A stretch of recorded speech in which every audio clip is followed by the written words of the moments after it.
The first question, I'm going to try to put it on the screen. It says, would you mind spending some time answering some of the common objections to the resurrection of Jesus and why the resurrection is the best explanation of the evidence that we have? So I'll kind of take this to start with. I think when you're talking about historical explanations, there's really four particular characteristics you're looking for. You want an explanation that is got explanatory power, explanatory scope, that has plausibility, and that isn't contrived. And so when you look at the potential naturalistic explanations of the events that took place um, surrounding Jesus' death and the reports of his resurrection, things like the wrong tomb theory that suggests maybe the disciples all went to the wrong tomb, and so they just um, mistakenly thought that Jesus had been raised. Um, these different theories don't really actually account for the known evidence. Tom Wright has written the book on the resurrection of the Son of God, that is the long 1,000+ page answer to that question. But you can also pick up a much more accessible book called The Case for the Resurrection of Jesus by Mike Licona and Gary Habermas. And they go through all of these potential naturalistic explanations and show why they fail at one point or another. I think really the big cultural objection to the resurrection is that for most people it fails the plausibility test, right? A resurrection just isn't plausible for people because they come at it with a naturalistic framework. And so generally when I'm talking about the resurrection, I want to take time before I even get to that particular issue to show evidence for why I think it's plausibly the case that God exists, and therefore if God exists, why a miracle wouldn't be an implausible outcome. And this is something we're going to spend a lot more time on tomorrow night. John, is there anything you want to add in there? Yeah, I'll often, when I teach through the resurrection, we'll look at like certain facts that are pretty much regarded by a wide variety of scholars, atheists and Christian alike, to have really taken place, right? So like Jesus was buried in the tomb of Joseph of Arimathea. His tomb was found empty by a group of his female followers. That his disciples genuinely and truly believed that he really rose from the dead, right? And so you look at those three, or sometimes I'll add a couple more, and I'll compare, some of the other hypotheses to which of these facts do they, really truly account for. My favorite one, I think, is the swoon theory. I like to call it the Princess Bride theory. If you've ever watched The Princess Bride, you'll remember when Wesley was mostly dead, but not all dead, right? And so there's this theory where Jesus was mostly dead, and he was beaten to within an inch of his life, and he was crucified, and he got thrown in a tomb, and then somehow, even in his incredibly dehydrated state, he gets up and he rolls away the tomb, and he somehow fights his way past armed guards and gets and finds his disciples, who promptly do what? Maybe they rejoice that he didn't die. Maybe they put him in the ambulance and take him over to Bethlehem General Hospital as fast as they possibly can, right? But what they don't do is start telling everyone that they know that this man was actually dead and actually rose from the dead, right? So most of the other hypotheses, they just don't, they fail to actually account for the evidence that we really do have. I totally agree with you, right? They're like, a lot of times you can walk someone through, all right, let's look at these 3 facts, let's look at these 4 facts. What's the best explanation of these facts? And the idea that Jesus rose from the dead isn't even on the table for them, because they're just not willing to grant that miracles can happen in any way. Their naturalistic framework and philosophical worldview of life won't even allow that. So yeah, that's I'm pumped for you to talk about that a little bit more tonight with the role of science and faith and how they relate to each other, which is just going to be really good. but yeah, that's a hard, objection to sometimes get past because uh, it, people don't even give it the option. Sure, yeah, it's really an issue of worldview and what's plausible. It's a plausibility structure in your mind that says, hey, resurrections aren't something that happens in a naturalistic world, and so I think this really isn't a great bridge argument to if you're talking to someone who's a hardline skeptic. I probably wouldn't start with the resurrection as an argument to try to bring them in necessarily. I might, recount the story or whatever, but I think there's a lot of times where it's easier to start with laying a foundation, a base to say, here's why I wouldn't think a miracle would be implausible, and kind of appeal to evidence from nature about the existence of God or the plausibility of God's existence to kind of so when you get to the historical evidence for the life of Jesus, the death of Jesus, for the empty tomb, and for the reports of his resurrection, you could say, look, there is no plausible naturalistic explanation of this crazy combination of facts of a dead man whose tomb was discovered to be empty.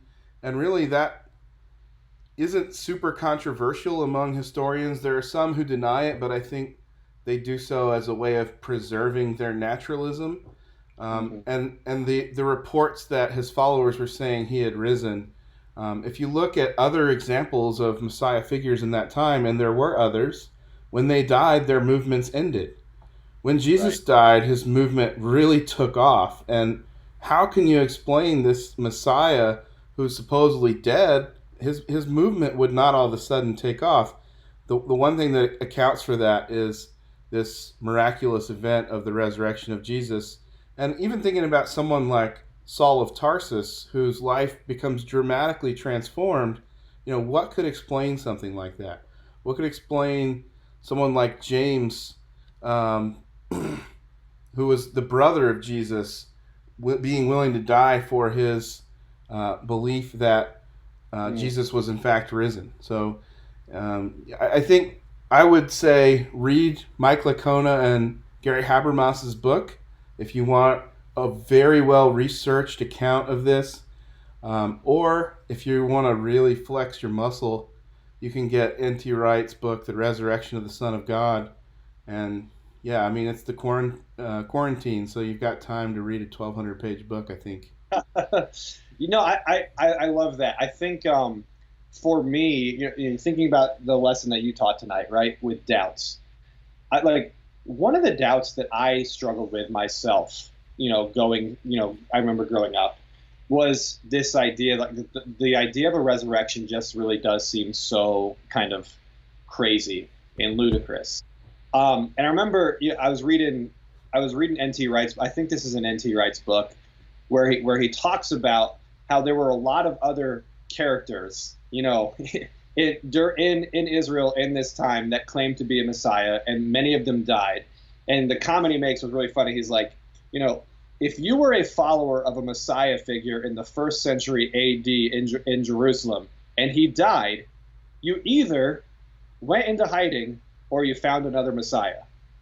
What you didn't do was claim that he rose from the dead and create an entirely new religion that that completely replaced, in certain ways, the religion, of Judaism that you had kind of grown up with, right? And so that idea that I think it's really easy to just to look at the Bible as one, one long story that was all written at once. I think that sometimes that's how we think about it.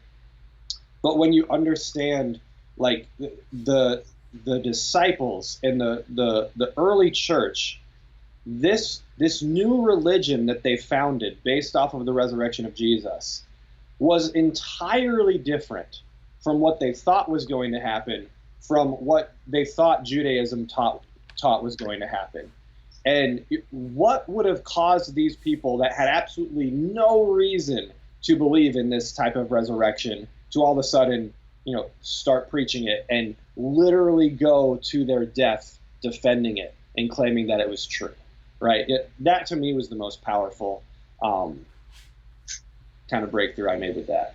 Sure, and there's so many things about the gospel reports that honestly are just, to borrow a phrase, stranger than fiction. They're so unique, or sometimes embarrassing, or just you wouldn't make it up this way. It has that unique ring of authentic truth that you would expect to find. So it's when you can read it and really think through it critically. I think if you can back up a little bit and say, what if it's possible that God exists, and maybe step outside of the totally naturalistic framework that people import on this issue today, I think you can actually think through it carefully. And one of the things is modern people tend to assume that ancient people were just a bunch of gullible idiots who would believe anything, and that it's just absolutely not the case. When the apostles see the empty tomb, they think, where is Jesus's body? Who has taken it? What's going on here? They don't think, oh, he's alive again. The reason they believe he's alive is because they see him and they touch him and they eat with him, and they have these experiences that are totally different from some kind of grief experience that people might have, where they think for a moment, oh, my lost loved one is alive. They bypass that moment, and Paul in 1 Corinthians 15 lists hundreds of witnesses to the resurrected Jesus. So it's, I think, just something. It's hard for a modern person to accept this because of the worldview that they have there. But I think if you can back up a little bit and try to help them think through, be open to the possibility of a supernatural creator or a supernatural act, then it kind of puts it back on the table as actually a really good historical explanation. It just struggles with that plausibility claim to modern thinkers. Here's another question. It says, Jonathan Washburn, great stuff. Is there any additional practical advice that you would give our students as they engage with folks who are critical of Christianity and critical of Christians? That's a great question. I have a lot of things going through my mind right now. I would say that the first thing I would say is, it is okay to tell somebody you don't know something. I think as a Christian, when I'm talking to a non-Christian, I have the overwhelming desire and urge and almost like fear and responsibility. I feel like I am responsible in this moment to have every single answer for this person. And if I don't, then I'm going to be like the reason that this person never comes to Christ. And so I have been in situations where, friends ask me like really tough questions that I had no idea about. And I tried to kind of just like make something up, or I tried to, perhaps even worse, I've been in situations where they asked questions that I'd already thought through. And I thought like, oh, I know the answer to this. And I answered it like so confidently and assertively, so as to like make them think that their question wasn't even like that big of a deal, right? Like I was talking to you before we came on tonight, right? I have never done a lesson on the problem of Christian hypocrisy. For me, this is a topic that, for me, it's never something I've actually struggled with. The problem of evil, I've struggled with that. The resurrection of Jesus, I've struggled with that. The problem of Christian hypocrisy, I haven't really struggled with that all that often. But as I was talking to friends, as I was talking to pastors, as I was talking to my wife, leading up to this and studying for this, I said, hey, I'm teaching on the problem of Christian hypocrisy. Over and over and over, these friends and these pastors and my wife are like, oh, that's really good. Someone needs to talk about that, right? And I think it's important to understand, like, every single one of us has questions that to us are a huge deal. And so we as Christians, when we're talking to unbelievers or to Christians with doubts, we need to treat all questions with the same amount of seriousness and compassion and care, even if they aren't struggles for us, because like one of the fastest ways to turn people off to Christianity is to like to be dismissive with their questions and requests and comments and concerns, and to say like, oh, this is not a big deal, right? Because to each of us, we are always going through something that is a big deal to us. So we need to answer questions honestly, carefully, truthfully, but in as loving of a manner, so that we just need to answer every question with the seriousness that question may be coming to us from the questioner. Sure thing. C.S. Lewis, in his book Mere Christianity, has a chapter called Nice People or New Men. And I think that's worth the read if you want to just look up the book and find that one chapter. It suggests, look, everyone's starting in a different place. And so when God transforms somebody's life, it's not as if we're all at the starting line in a race and we're measuring, okay, who's made it the furthest down this path of what it means to be new. For some people, your starting place is not even on the track. You're somewhere entirely different and you're not even there. And so for God to make someone new, it's going to look different from person to person. There's no argument to be made that Christians are always the nicest people. I have some very good friends who are skeptics and atheists who are perfectly nice people, conscionable people, great neighbors and friends.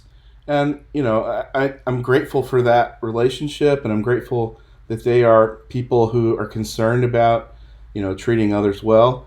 So it's not the case that Christians are always the nicest people, but it is the case that when people truly have an experience of renewal by God, that their life is going to begin to produce different kinds of fruit. And I think, in spite of all the people who falsely bear the name of Christ and are constantly acting like jerks, I think if you can actually take a look at someone that who's had this conversion experience, I think you can start to see, how that really is at work in their lives. So I think, it's good advice for us as Christians to think about the public witness we give, to think about, am I making the case that Jesus actually changes people, or am I indulging in my old flesh and forcing this kind of false perception of who Jesus is to people who don't know him? Yeah, I'm so glad you said that. I was thinking about I was thinking about the lesson that I brought tonight, right? In a lot of ways, listening to it, to be honest, like, as I was listening back to it, it was a little bit depressing for me, right? Because as we both know, truly born again Christians should be different. We should be light. We should be salt in this world, right? And so the question I'm addressing is, well, what happens when Christians are not, right? And I wanted to treat the question seriously, right? I didn't want to just be like, well, if you're being a good Christian, you won't be hypocritical, so that's the answer, right? We have to acknowledge that a lot of Christians all the time act hypocritically. None of us are perfect. But you're so right. What is some of the best practical advice that we can give our students as they're engaging with people that are critical of Christianity?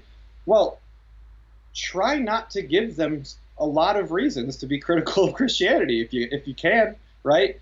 Always treat them lovingly. Always treat them with respect. Treat them just like Christ would. That's one of the most practical pieces of advice we can give. Yeah, I mean, read Acts 2 and see the description of the early church. People who were very opposed to the message of the church were actually grateful that the church was in the community because they were taking care of people and they were being a blessing to their community. So I think that's a really important idea that we can take from Scripture, is think about how can we be a blessing. As you're a part of a local church, what can you do to bless the community so that they're grateful for your presence, even if they don't believe what you believe? Right. Here's a really interesting question from a really interesting username. I like Chetris. It says, We all says, this is a little off topic, But a lot of Muslims say the Trinity can't be true because it says in the Old Testament there is only one God. What would you say to them? And I'll take the first crack at this one. One of the things that Muslims understand or misunderstand about the Trinity is they conceive of the Trinity as being God the Father, Mary as this Holy Mother, and then Jesus as a Son. And so, if that's your concept of the Trinity, of course, you're going to say this is three different people. God had union with a human woman and produced this, Hercules type figure in Jesus. And so, that's one of the first things I would say is you have to back up and understand rightly what the biblical doctrine of the Trinity is and how it's implicitly described in the Old Testament and how that is explained in much more detail in the New Testament. And fundamentally, the Christian conception of the Trinity is one God, one substance or one being who then is also three persons. So God is not one person and three persons. He's not one substance and three substances. He's one essence or substance and three persons. And I think a helpful analogy here is that I am one person, but actually, in some ways, it makes sense to say I'm made up of different substances. Like I have a physical body and I have a spiritual soul. And so I'm this kind of composite being of these two different kinds of substances. And so you can see how persons and substance are actually two different categories of describing things. And so God is ultimately one essence who has one divine will, the divine emotions, the divine intellect, but he's working as and is three persons, the Father, the Son, and the Spirit, and each has a different role in bringing about our salvation, right? The Father predestines us for salvation, and I don't mean that in a sense that rules out human freedom. That's a whole different can of worms. But he's orchestrating this divine plan that affirms that those who participate in the atoning work of the Son are those who will be saved. And then the Spirit is convicting us and bringing us to this point of awareness of our sin and then regenerates our hearts. So each person of the divine substance functions in a different role in bringing about our salvation. And that's a really complex topic. You can very quickly fall off into philosophical precision and it becomes very difficult. But I think it's easy to see how the Muslim misunderstanding of the Trinity would lead them to think that Christians are polytheists. And so I would try to correct their misunderstanding first. Yeah, I don't want to go. I honestly don't want to go too far into this because every time I start talking about the Trinity, it's not long before I start, accidentally espousing modalism or some other heresy. I like to keep it pretty simple. We worship one God in Trinity and unity, neither blending their persons nor dividing their essence, right? Well, what does that mean? Well, when I'm speaking specifically to a Muslim, just what you said, right? I think one of the most powerful questions that we can ever ask somebody in conversations like this are, what do you mean by that? Right? The famous Greg Kokel tactic. What do you mean by that? And when a Muslim comes and questions us on the Trinity, ask them, well, what do you mean by Trinity? And we know what they think the Trinity is, just like you said, God the Father, Mary the Mother, Jesus the baby. If this is what Christianity taught, I would agree that that's polytheistic, and I would agree that is a inadequate or perverted version of God. But that's not what we are talking about. So that's where we want to specifically find out. Okay, when they're asking us about the Trinity, when anyone's asking us questions about the Trinity, what do they think the Trinity is? Let them tell us what they think the Trinity is, and perhaps we can give them some guidance. Honestly, sometimes we won't be able to, right? And I'll just fall back on the Athanasian Creed and keep saying that, and kind of say this is as far as I'm willing to go, and this is as far as I really understand. And I don't think that it's inconsistent. I think this is what Scripture teaches. To be honest, I don't completely understand it 100%. But if I was able to completely understand God, that would kind of take away part of his, his godness.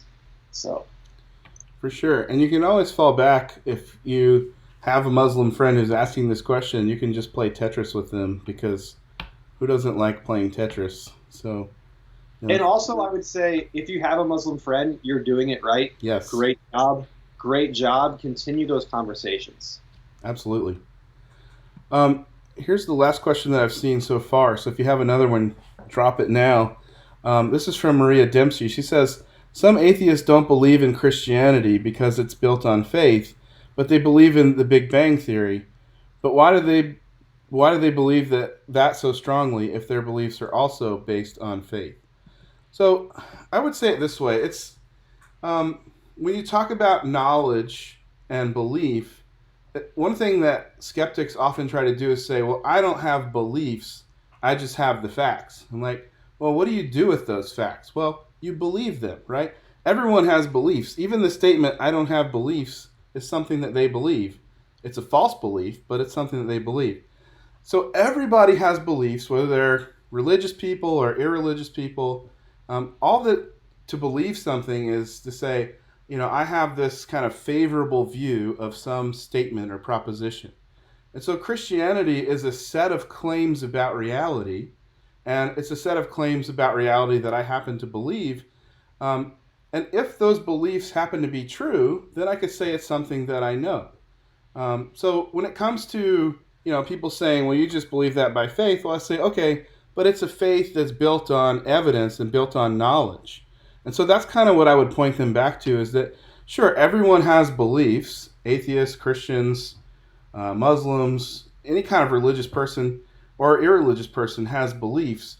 But what you want to do with those beliefs is try to test them and see, how do they stack up to the evidence. And we'll talk a little bit about the Big Bang Theory tomorrow. I don't think that's as problematic for Christians as some people might think. There are plenty of Christians who disagree with me on that, and I'm not trying to throw them under the bus either. But I don't think belief in the Big Bang Theory necessarily creates a problem. In fact, in some ways, it's confirming of a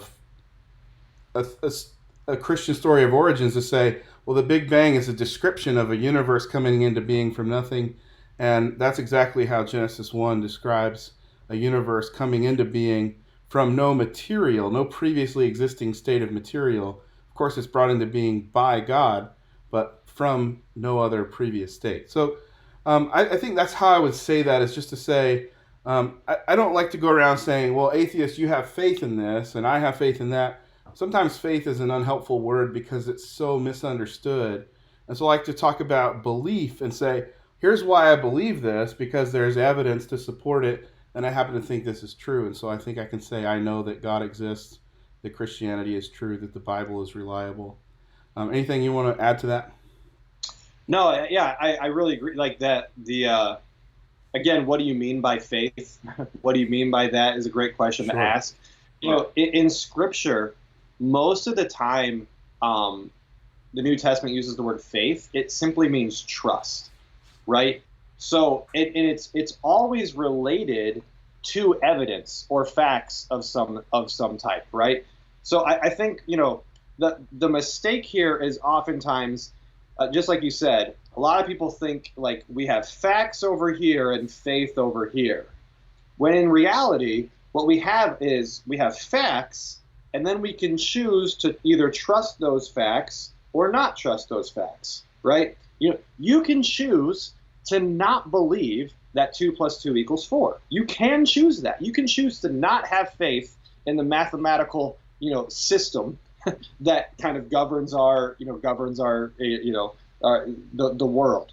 You can choose not to believe that. You can choose not to have faith in that. That doesn't change the truthfulness or the falsity. I never get turning false into a noun. I never do it right. But that doesn't change the truthfulness of the fact. Your faith in something does not affect whether or not this is true or not.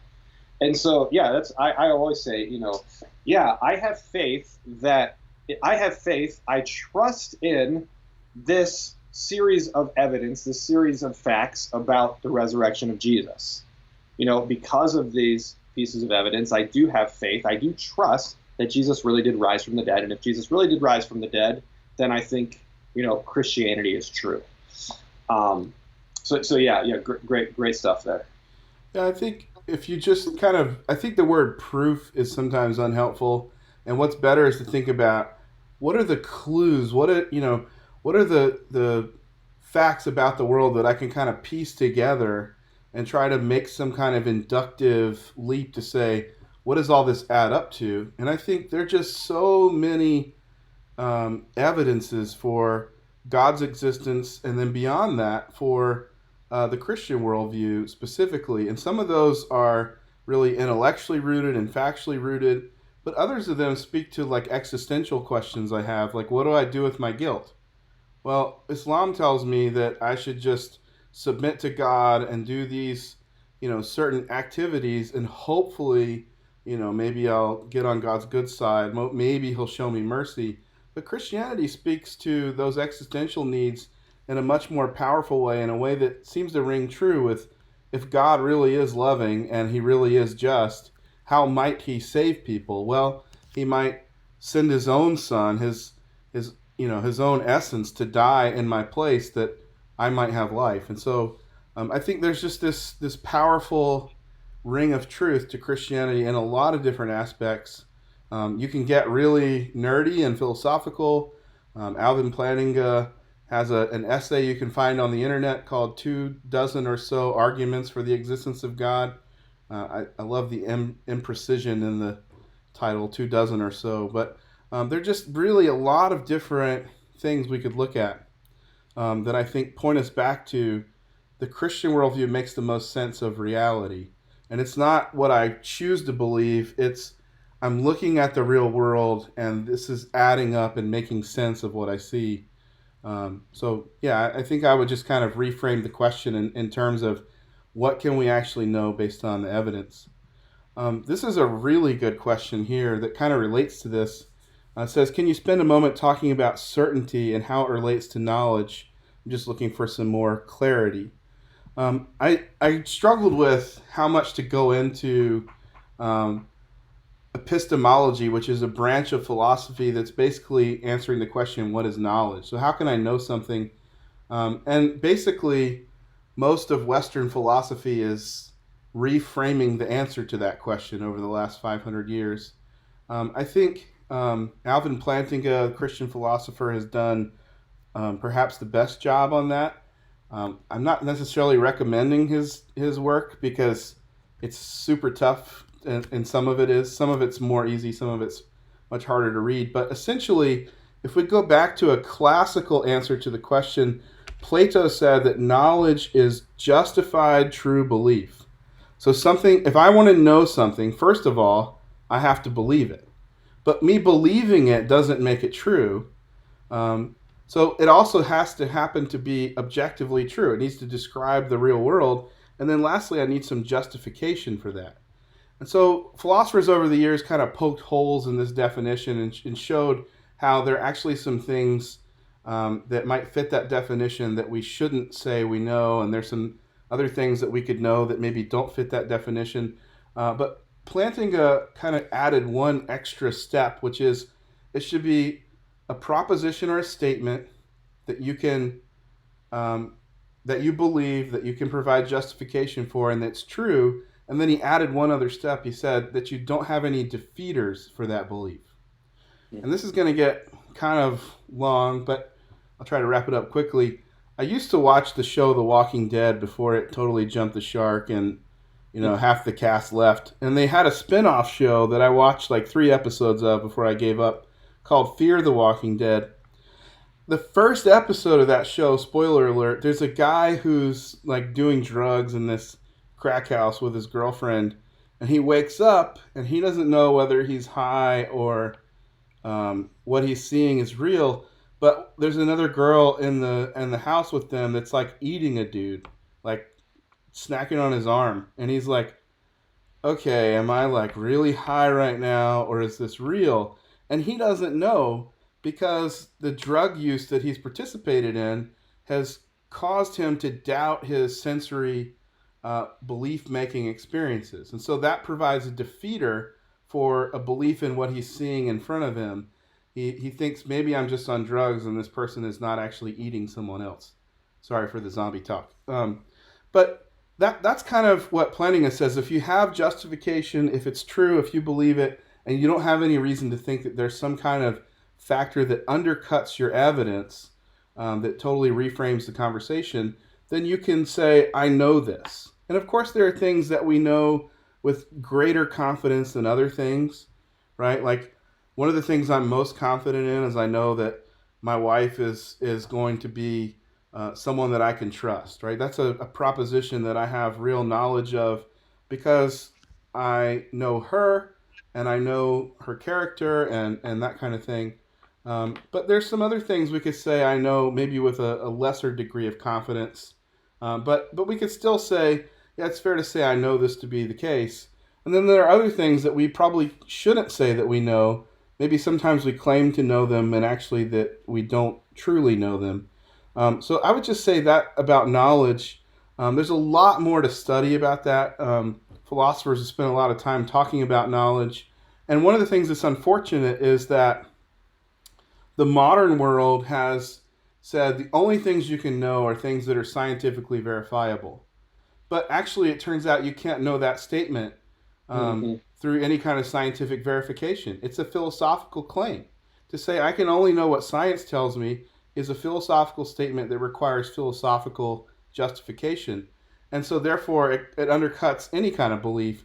And that's kind of moved us into this kind of culture of not being able to trust knowledge and beliefs. And we live kind of in a moment in history where the term fake news is thrown around when people don't like the story. And so it becomes like, who do I believe? What do I believe? There's a credibility crisis in the Western world at the moment. And so we need to kind of try to put some of these ideas back on the table. Hey, you can know stuff through philosophy. You can know things through ethical reasoning. You can know things through historical inquiry. You can know things even of a religious nature. These are all things that we can know about and we can test them through a framework of evidence. But if you say, I have to know it with certainty, there's almost nothing you can know with 100% certainty outside of geometry class. And I was a math major, and even I hate geometry. So, I mean, it's just a bunch of, you do these proofs and these deductive things. And yeah, sure, you can know that, you can kind of prove that on a piece of paper. But when it comes to the real world, you can't even say with 100% certainty, that the world you're experiencing isn't some kind of illusion a la the Matrix. So, but we operate with confidence that the world we see is real because we have a relative degree of confidence in that knowledge. Sorry, I talked way too much. John, you got anything to add? No, I really don't. Yeah, I think the idea that something is only true or knowable if you know it with absolute certainty. That's just kind of absurd. You can't, like you said, you can't actually live like that. And there's, I would just kind of leave it at that. I think you did a great job with that. Well, that's great. Well, that said, I think we've been going at it pretty well. I do want to report that there will be Tetris played later, which is just a really huge development for what's going on. So I'm really grateful for everyone who tuned in tonight. I hope you'll join us tomorrow. And in some ways, I think tomorrow is even better as far as the content. Talking about the problem of evil, this is something that has really plagued people thinking about faith for a long, long time. And then talking about the challenges that science and faith interacting, some of the things that come up there. So I really am excited about tomorrow night, and I hope that you'll come back and join us at 7 o'clock tomorrow as well. Anything you want to say in closing? No, it was awesome. It was a pleasure tonight. Looking forward to tomorrow as well. Two really good topics, and hopefully some more fun time in the Q&A. All right, thanks guys. We'll see you tomorrow.